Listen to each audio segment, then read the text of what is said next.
The calf is the first thing that moves. It steps backward through the morning fog, small legs sinking into wet floodplain mud, its short face low, its tiny brow horns barely more than promises of the shape it may one day carry. Behind it, the mist opens just enough to reveal the adults.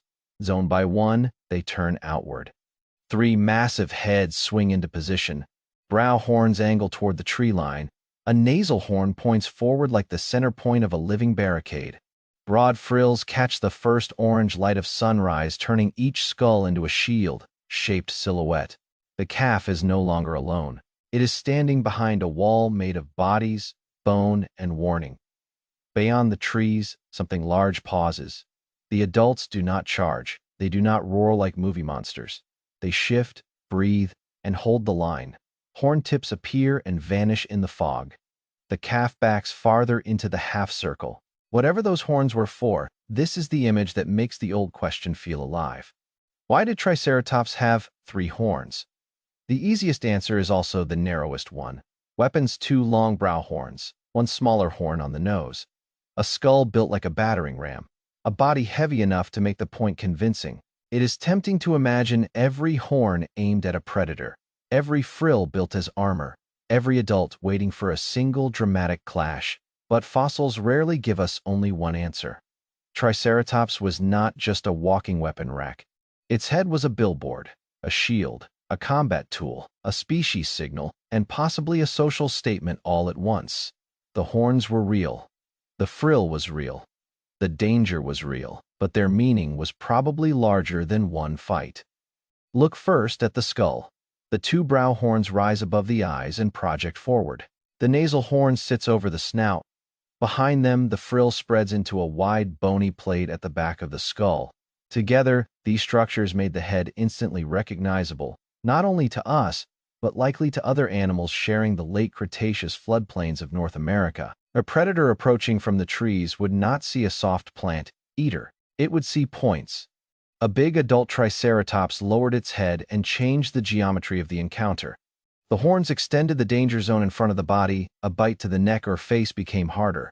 A close attack became riskier. Even if the horns were not used in a perfect cinematic stab, their presence could make hesitation valuable, and hesitation can save a life. The fog shifts.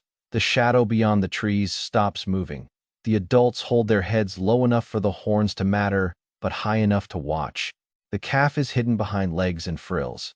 This does not prove that Triceratops always formed herds or perfect defensive circles.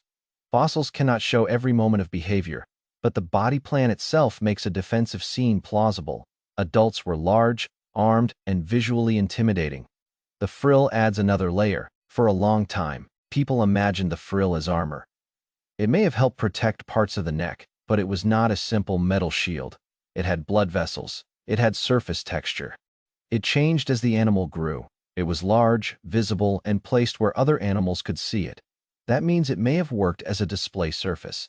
Display does not mean decoration. In living animals, visible structures can say many things before fighting begins. I am mature. I am strong. I am the right species. I am not worth attacking. I am ready to challenge you. A big frill and long horns could have carried information across distance. In a world without words, shape was a signal. Now imagine 2 adult Triceratops facing each other. The predator, shadow, is gone. The danger is now another member of the same kind. Their heads lower. Their horns align. Dust lifts around their feet. They do not need to destroy each other for the confrontation to matter. A push, a lock, a twist, a retreat. Any of these could settle access, status, space, or mating opportunity. Some fossil skulls showed damage patterns that have been discussed as possible evidence of horn to frill conflict between Triceratops individuals. That does not mean every scar tells a simple story. Bone can be injured in many ways, but the pattern fits the idea that horns were not only aimed outward at predators. Sometimes, the most important opponent may have been another Triceratops.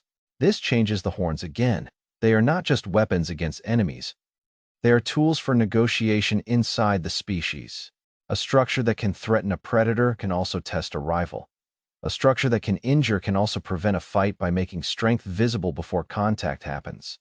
The third horn matters because the whole face mattered. The nasal horn was smaller than the brow horns, but it helped complete the animal's facial profile. From the front, Triceratops did not present one weapon. It presented a triangular arrangement, two long points above, one central point below, a broad frill behind. The face became a pattern, recognizable, intimidating, and difficult to ignore. That recognition may have mattered among ceratopsians.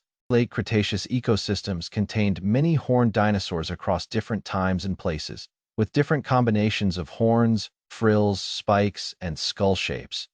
These structures may have helped animals recognize their own kind, judge maturity, or read social signals. Evolution does not have to choose only one function. A horn can be useful in defense, shaped by display, tested in combat, and read as identity. The herd shifts again. One adult turns slightly, and the sunrise catches the frill. Another scrapes mud with a front foot. The calf presses closer behind them. The distant shadow moves along the tree line, not charging, only measuring. This is where the horns may have done their quietest work. They could make an attack look expensive. Predators do not need fear, they need calculation. A large theropod facing an adult Triceratops would be looking at mass, horns, timing, and risk. A wounded predator could lose future meals. A broken tooth or damaged jaw could be serious. The horns did not have to win every battle. They only had to make some battles not worth starting. But no fossil animal was invincible. The horns did not turn Triceratops into a guaranteed survivor. Young animals were vulnerable. Sick animals were vulnerable. Isolated animals were vulnerable. A structure can reduce risk without removing it. The same horns that look powerful in a museum skull belonged to animals that still lived in a dangerous ecosystem where every defense had limits. That is what makes Triceratops more interesting. The horns were not a single-purpose answer. They were part of a life strategy. They changed how the animal looked, how it faced threats, how it may have dealt with rivals, and how it communicated its size and condition. The frill was not simply a wall of bone. It was also a visual surface. The skull was not only anatomy, it was behavior fossilized into shape. The adults in the fog begin to move. Not away from the calf, but around it. The half-circle loosens. The horns remain outward for a few more steps. The shadow beyond the trees fades back into the woodland margin. There is no dramatic kill, no final charge, no monster victory. Only a decision made at distance for today. The wall was enough. The calf follows behind the adults as the fog closes again, its small horns catching a pale line of light. One day, if it survives, those horns will grow longer, its frill will widen, its face will become part warning, part signal, part shield, part question. Why did Triceratops have 3 horns? Because survival is rarely one thing. Sometimes it is a weapon, sometimes it is a warning, sometimes it is a message to your own kind. Sometimes it is the shape that makes danger stop before it begins. The calf disappears behind the adults, and the last thing visible in the fog is not a fight. It is a line of horns, lowered toward the unknown,